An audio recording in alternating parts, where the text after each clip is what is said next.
Hi guys, Mrs. H here. Today we're going to be looking at gravity and weight as a force. So at the end of this, you'll be able to distinguish the difference between mass and weight and use the formula force equals mass times gravity. And then again, we have some vocabulary through this unit. So when you jump into the air, what happens? You fall to the ground. You're getting pulled back down to the ground. If you throw an object up in the air, what happens to the object? That object gets pulled back down towards Earth. Why is that happening? What's happening? It's because of gravity. And so how do we define gravity?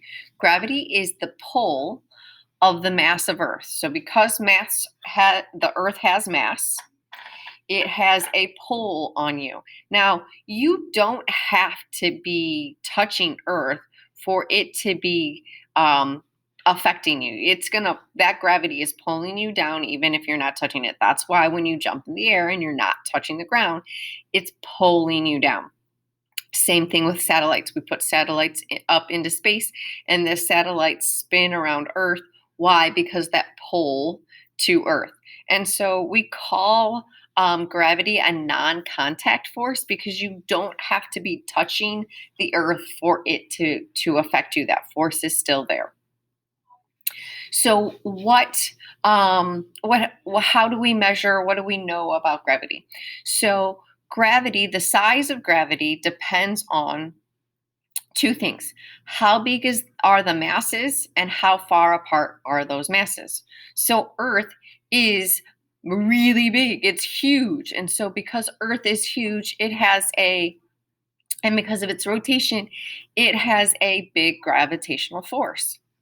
Now, if you look at, your pencil, this pencil has, a small mass, but Earth has a big mass. So Earth is pulling the object of this pencil to Earth because of the mass of Earth.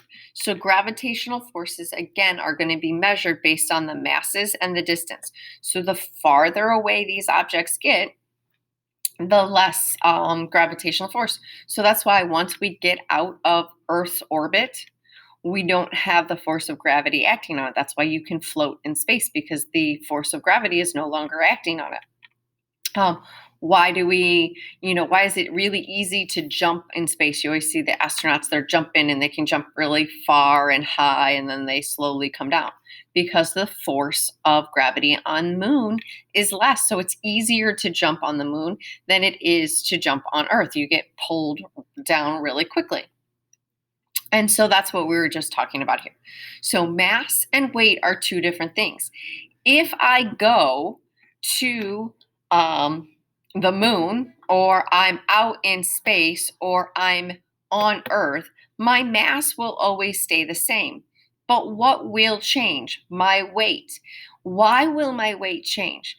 My weight will change because weight is actually a measure of the force of gravity and how much matter that object weighs, or how much matter that object has. So we use the symbol M for mass, right? We use the letter F for force, but when we're specifically talking about force of gravity, we use F little w. Sometimes you'll see FG or you'll see F Earth. All of those are okay, but we want to distinguish when we're talking about the force of weight or just the force of a normal force or just the net force. So we will distinguish it with that notation. So again, thinking about this mass and weight. So not all scales measure your weight. Now, the ones when you go to the doctor's office, they are measuring your weight, and so they are measuring the force of gravity. But the scales that I have in my classroom, they don't measure weight. They actually measure the mass. And so when we're talking about mass, we're actually measuring how much matter we have, regardless of where I'm at. Because if I go to Earth and I go to the moon, it will not change my mass. So I can take that scale to the moon and I'm still going to get the same mass. Or if I take the scale at the doctor's office and I have a different measure on it, I'm going to measure weight, my measurement would be different. So this can be kind of confusing and misleading, but there are different scales. Not all scales measure weight. Some scales will measure mass. And so you have to pay attention to that. And actually, some of them can do both. Okay, so if I have the same mass, okay, bowling ball, and it's on Earth or on the moon, they will have the same mass. But the weight of that bowling ball would be different. Why? Because the Earth is really, really huge. And so, because Earth is really, really huge, it has a greater gravitational pull, and therefore the object has a greater force of gravity. Now, when we go to the moon has a smaller mass than Earth. It's not as big in size. There's not as much matter. And so as a result, the force of gravity on the moon is much less. And so you weigh less on the moon. Oftentimes, not oftentimes, astronauts will, when they return from outer space, they have to reacclimate themselves to the weight that force they're experiencing on Earth.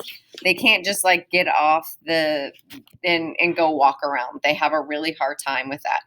You will also see astronauts actually have to use their muscles and work their muscles so they don't atrophy, because a lot of the muscles we have is sheer moving your bones in the force of Earth.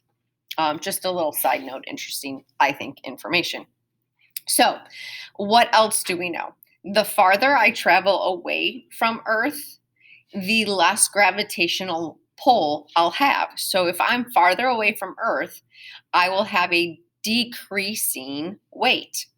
When I approach the moon, though, I'm increasing my distance to the moon. And so then it goes back and I will increase my gravitational force and I will increase my weight. However, it will be much less on the moon than it was on Earth. So if we go to different places in the solar system, they will have, so obviously outer space, we don't have any gravity, but different planets will have different gravitational pulls. And as a result, you will have a different weight on different planets. So I couldn't imagine what it would be like to be on Jupiter, because Jupiter has such a high gravitational pull.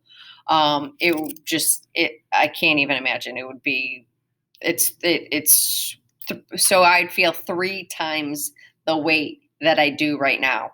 That's incredible. I can't really wrap my head around it. I couldn't imagine jumping on Jupiter because, again, that gravitational force. However, I really would like to go to the moon and jump on the moon. Why? Because the gravitational pull is so small that I could really push down on Earth and then rebound, or not on Earth, rebound off of the moon and really jump high because of that propulsion, that push off the moon. I'd get really far.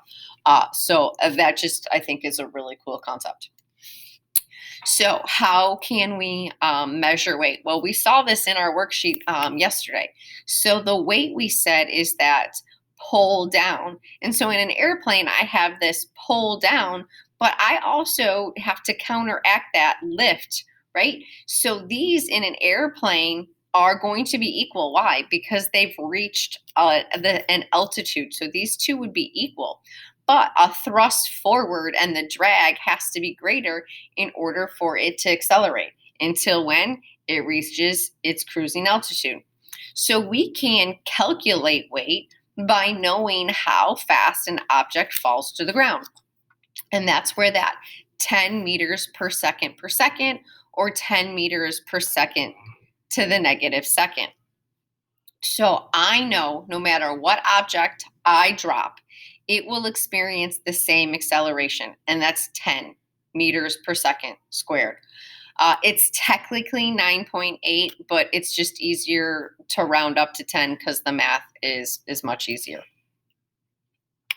So we can use the equation of force equals mass times acceleration and add the acceleration due to gravity. So that's a constant. It doesn't matter where on Earth I am, it's always going to be 10.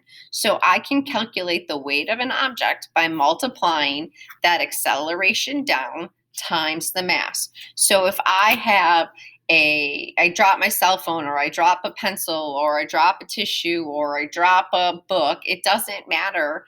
They will all have the same acceleration force, acceleration of 10 meters per second. Now, will it only have acceleration down as the only force acting on it? No, it will have drag. And so that's why all objects don't fall at the same rate. And we'll talk about that in a second. So let's look at this equation. If I have a mass of 60 grams and that object, that person, would have a mass of 60 grams, I'd multiply it by 10 because the acceleration due to gravity is 10. So the person with a mass of 60 grams would have a weight of 60 newtons. So you try it. How did you do using this equation? So Galileo had an experiment and predicted that all falling objects would have a constant acceleration, and that's 10 meters per second, if we eliminated drag. Now, because of drag, all objects don't accelerate at the same rate. So if I drop a piece of paper or I drop a pencil, the piece of paper has a greater drag, and so it reduces the constant acceleration due to gravity, right? It reduces free fall. If I put this object in an area that I eliminate acceleration, I eliminate the acceleration due to gravity, then I said that backwards. If I eliminate the air, right, the drag, then all objects will accelerate just on gravity alone, right? So if I only have gravity alone acting on it, then every object will have that 10 meters per second. But again, that's not real world. That's not what we see.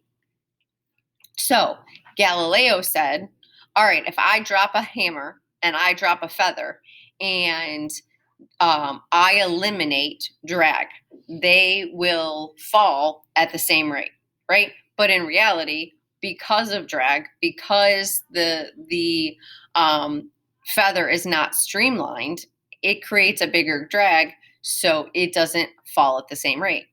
So it wasn't until we were able to go to the moon did we actually figure this out. And now, actually, since then, we've have contraptions that actually are called a vacuum, and we know this to be true. If I drop the hammer and I drop the feather in a vacuum or in space, they will drop at the same rate of 10 meters per second squared. And so in 1971, that was when it was first predicted, because that's when Apollo 15 occurred, and they actually tried the experiment with Apollo 13. So a feather and a hammer will fall at the same rate, regardless of their differences in mass, when we eliminate everything else, right? So kind of cool to think about. So let's do a quick comprehension check. So how did you do? So if you have any questions about weight as a force due to gravity, or what gravity is, please make sure you're reaching out to me. Have a great day, guys. Bye.